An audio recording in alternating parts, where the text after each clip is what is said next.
So why should we read P.J. Wodehouse? Well, there's a lot of reasons, but I'd like to present a few of them at this point.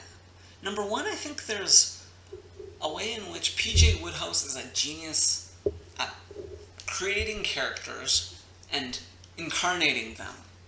Three prime examples of this would be Bertie Wooster, Jeeves, and Smith. I think there's other great characters in the Wodehouse canon, such as Honoria Glossop, Gussie Finknottle, and Aunt Dahlia, Aunt Agatha, but none of them hold a candle to these three.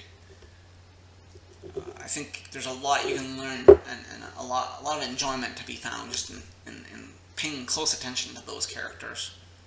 There's also, I believe, a way in which P.J. Wodehouse helps you to learn how to have fun with English language. His similes, his metaphors, his usage of words are really brilliant. And I think if you're an aspiring writer, you probably should be reading Wodehouse just even to learn your craft. I think someone called him the performing flea of British literature. There's also an aspect in which P.J. Wodehouse conveys a particular slant, a particular view of reality. You might call it the Wodehousian slant, and I think that's a healthy slant. I don't think it would be very good if that was our only perspective and if all we ever read was P.J. Wodehouse. But as a supplement and as a part of our reading list, I think it's great. And I've personally found that P.J. Wodehouse has helped me to see the lighter things in people, the lighter side of people, the lighter side of life, to see the lighter side of existence, and even in the most simple and mundane things. And I think that perspective has been helpful. I found reading him very therapeutic at times when you're not feeling so well, when you're maybe a little down. The British actor Hugh Laurie, who incidentally has played Bertie Wooster in the BBC series, actually attributed his recovery from a deep period of depression to the novels of P.J. Wodehouse. He actually felt that his life was in danger at that period, and he just attributed P.J. Wodehouse's humor to helping them out a lot.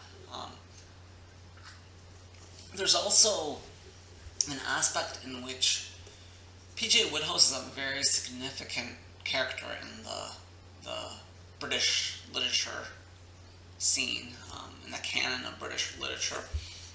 And I think it would do well to just be familiar with him. If you're reading some cultural commentators and public intellectuals such as Christopher Hitchens or Douglas Wilson, you'll find that they're very familiar with P.J. Wodehouse. They're steeped in P.J. Wodehouse, so to speak, to use tea terms. I think that those are just a few reasons. I could come up with a lot. Maybe even you could come up with a ton. But I think you just need to read them.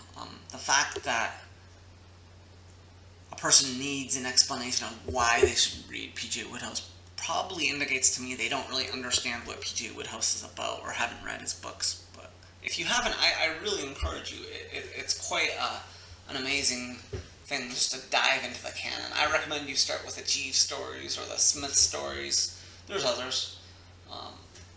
Not all of his books are created equally, but the vast majority of them are very good. And there's somewhere around 100 books, so probably won't make your way through them anytime soon. I'm at about number 40 or so.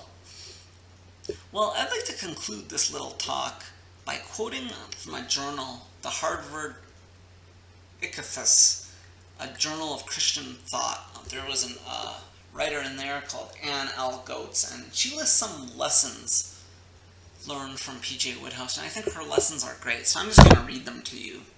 Number 1, art, like other aspects of life, is not a purely serious thing.